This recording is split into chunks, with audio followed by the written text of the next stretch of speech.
आज मध्य प्रदेश कांग्रेस विधायक दल की बैठक होगी। विधानसभा सत्र से एक दिन पहले सभी विधायक जुटेंगे और बैठक में विधानसभा सत्र को लेकर रणनीति बनेगी। वहीं बैठक में हॉर्स ट्रेडिंग के मुद्दे को लेकर भी चर्चा हो सकती है और वचन पत्र के वादों पर विपक्षी घेराबंदी पर भी मंथन हो सकता है। बता दें कि विधानसभा का सत्र 7 जनवरी से शुरू हो रहा है। मध्य प्रदेश कैबिनेट की बैठक में कई अहम फैसलों के लिए गए हैं। बैठक में राज्य के किसानों को बड़ी सौगात देते हुए कर्ज माफी के साथ ही कर्ज माफी की तारीख भी बढ़ा दी गई है। नई तारीख अब 12 दिसंबर 2018 कर दी गई है। 1 अप्रैल 2007 से लेकर 12 दिसंबर 2018 तक का कर्ज माफ किया जा रहा है। सरकार की इस घोषणा का प्रदेश के 55 लाख किसानों को लाभ मिलेगा।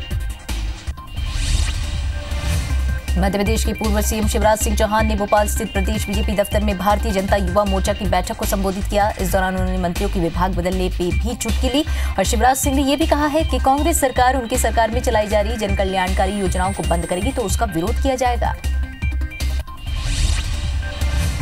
छत्तीसगढ़ सरकार ने नए साल में लोगों को बड़ा तोहफा देने का मंशा बना ली है। नगरीय प्रशासन मंत्री डॉक्टर शिव डहरिया के मुताबिक ऐसे मकान मालिक जो लंबे समय से रह रहे हैं और जिन्होंने अपनी पूरी किश्त जमा कर दी है उनके मकानों को जल्द ही फ्री होल्ड कर दिया जाएगा।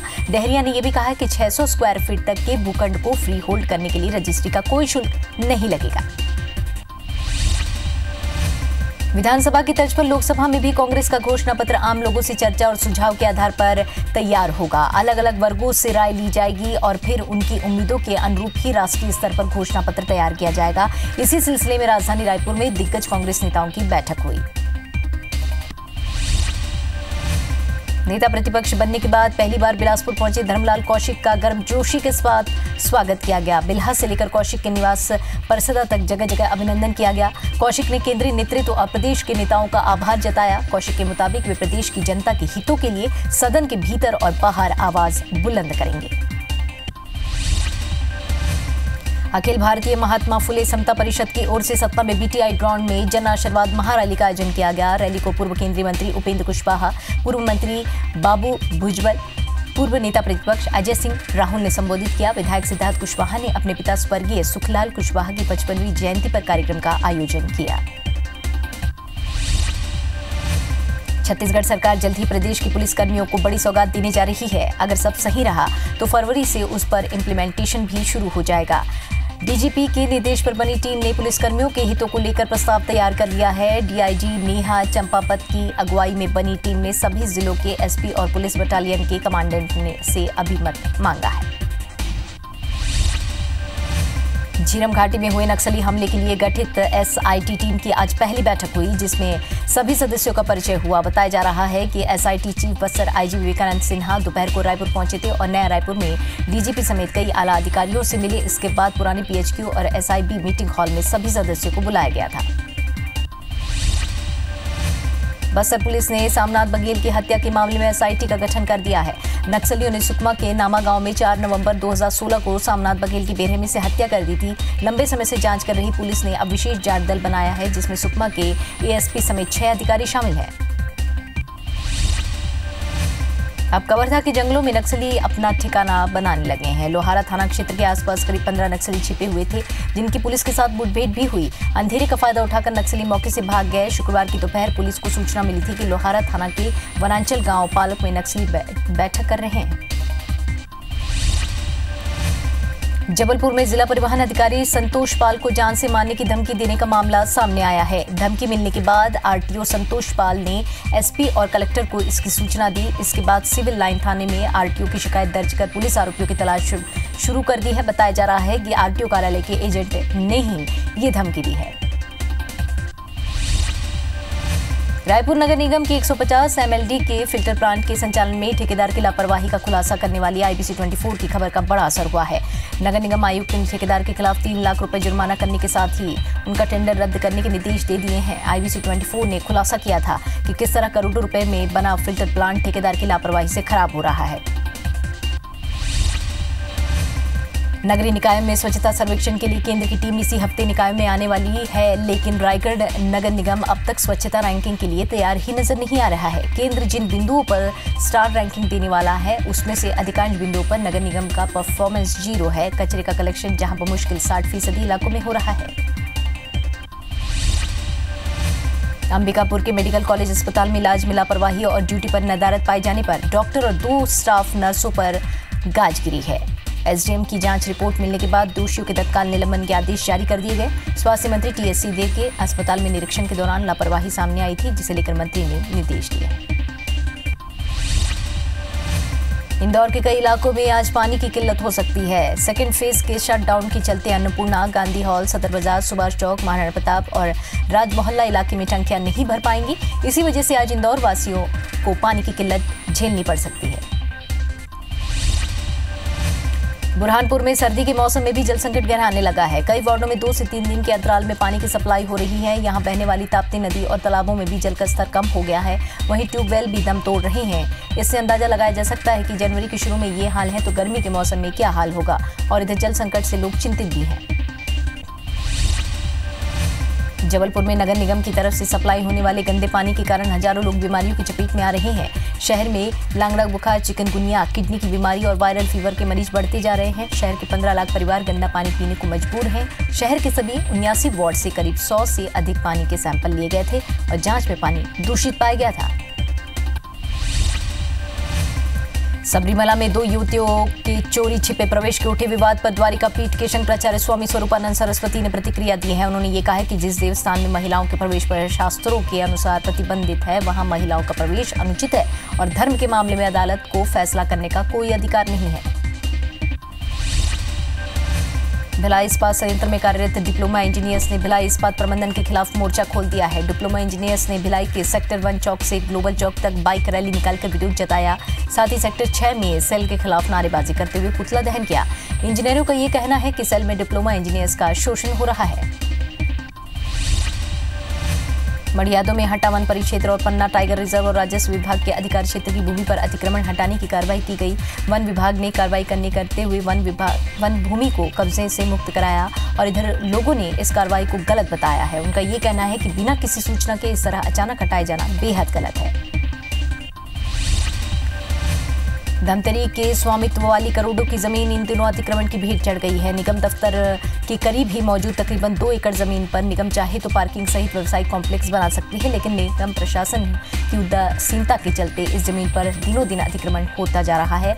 लेकिन निगम प्रशासन कार्यवाही के नाम पर उदासीनता बरत रहा है। छत्तीसगढ़ लोक सेवा आयोग की ओर से आयोजित राज्य सेवा परीक्षा 2018 के लिए आवेदन की तारीख नहीं बढ़ाई जाएगी। इस परीक्षा के लिए आवेदन करने की आज अंतिम तारीख थी, लेकिन पिछले 2 दिन से आयोग की वेबसाइट में सर्वर की परेशानी आ रही है। हालांकि आयोग की सचिव पुष्पा साहू के मुताबिक उनके पास पहले कुछ शिकायतें आई थी, लेकिन बाद में उसे दुरुस्त कर लिया गया। पंडित रविशंकर शुक्ल विश्वविद्यालय अगले महीने साउथ एशियन यूनिवर्सिटी फेस्टिवल का आयोजन करने जा रहा है। 22 फरवरी से 26 फरवरी तक चलने वाले इस फेस्टिवल में भारत के अलावा पाकिस्तान, श्रीलंका, नेपाल समेत 10 देशों के करीब 500 छात्र पार्टिसिपेट करेंगे। कुलपति के मुताबिक कार्यक्रम में खैरागढ़ संगीत विश्वविद्यालय की टीम भी हिस्सा लेगी। इन दिनों मालवा अंचल के नीमच, मंदसौर और रतलाम जिले में अफीम की फसल शबाब पर है, लेकिन मौसम और फसलों में आ रहे रोगों के प्रकोप से अंचल के किसान चिंतित है। सबसे अधिक अफीम के किसान चिंतित है। अफीम की फसल पर काली पस्सी, कौड़िया, फंगस आदि रोग का प्रकोप है, जिससे पौधे का सही ग्रोथ नहीं हो पा रहा है और सरकार भी इस ओर ध्यान नहीं दे रही। बिलासपुर जिले के नए पुलिस अधीक्षक अभिषेक मीना ने बिलासपुर का प्रभार लेते ही विश्वसनीय पुलिस, मजबूत पुलिस की दिशा में काम करना शुरू कर दिया है। जिले के सभी थाना प्रभारियों को अपराधियों के खिलाफ कड़ी कार्रवाई और आमजनों के साथ व्यवहार सुधारने के निर्देश दिए गए हैं। वहीं पुलिस ने गरीबों को कंबल भी बांटा है।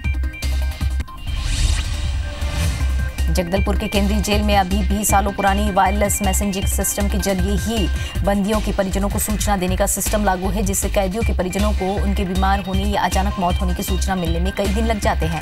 अधिकारियों का कहना है कि वायरलेस मैसेज के जरिए सूचना पहुंचाने के अलावा लोगों को फोन पर भी सूचना दी जाती है। देवास में पुलिस ने हत्या के आरोपी महिला और उसके प्रेमी को गिरफ्तार किया है। महिला ने अवैध संबंधों के चलते प्रेमी के साथ मिलकर पति की हत्या कर दी, उसे खेत में गाड़ दिया था। पुलिस ने आरोपी की निशानदेही पर निरांजीपुर में खेत से खुदाई कर मृतक का कंकाल बरामद किया है और उसे फॉरेंसिक जांच के लिए भेज दिया है। आगरमालवा जिले के जामुनिया में बिजली के तारों से टकराकर चारे से भरी एक ट्रक ट्रॉली में आग लग गई। रहवासी इलाके में आग लगने से घटनास्थल पर अफरा तफरी मच गई। ग्रामीणों ने आग बुझाने की काफी मशक्कत के बाद आग पर काबू पा लिया गया। खजुराहो में 2 दिवसीय साहित्य महोत्सव का शुभारंभ हुआ। महोत्सव में फिल्म निर्देशक और निर्माता विवेक अग्निहोत्री ने गांधी परिवार पर यह कहा कि हमने अंग्रेजों से तो आज़ादी ले ली है, लेकिन हमने अपनी आज़ादी एक जमींदार फैमिली को दे दी है और वे समझते हैं कि हम उनके गुलाम हैं। शाहजहांपुर के गुलाना चौकी प्रभारी की नए अंदाज में विदाई देखने को मिली। चौकी प्रभारी को डीजे और घोड़ी पर सवार होकर बड़ी धूमधाम के साथ विदाई दी गई। गुलाना चौकी प्रभारी लक्ष्मण सिंह देवड़ा का ट्रांसफर होने के बाद विजेंद्र चौधरी मित्र मंडल की ओर से भव्य विदाई समारोह का कार्यक्रम आयोजन किया गया। ऋतिक रोशन को लेकर खबर आई है कि उन्होंने दुनिया के सबसे हैंडसम स्टार का खिताब अपने नाम कर लिया है। खबर के मुताबिक साल 2018 के सबसे हैंडसम हीरो की लिस्ट रिलीज की गई, जिसके मुताबिक ऋतिक रोशन ने सलमान खान, शाहरुख खान और अक्षय कुमार को पीछे छोड़ते हुए अपना नाम पहले स्थान पर दर्ज कर लिया। वैसे भी ऋतिक के ग्रीक लुक को बेहद पसंद किया जाता है।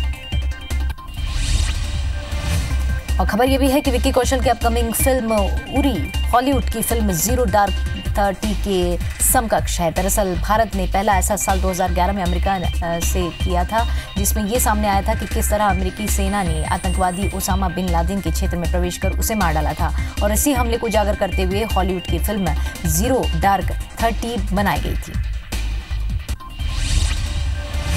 सोशल मीडिया पर सलमान खान का एक वीडियो वायरल हो रहा है, जिसमें वो आर्चरी खेलते हुए नजर आ रहे हैं। इस खेल में सलमान ने शानदार निशाना लगाया। बता दें कि सलमान खान इन दोनों अपनी अपकमिंग फिल्म भारत की शूटिंग में बिजी हैं और फिल्म के अगले शेड्यूल की शूटिंग गोवा में हो रही है। वहीं पर सलमान आर्चरी की खेलते नजर आ रहे हैं।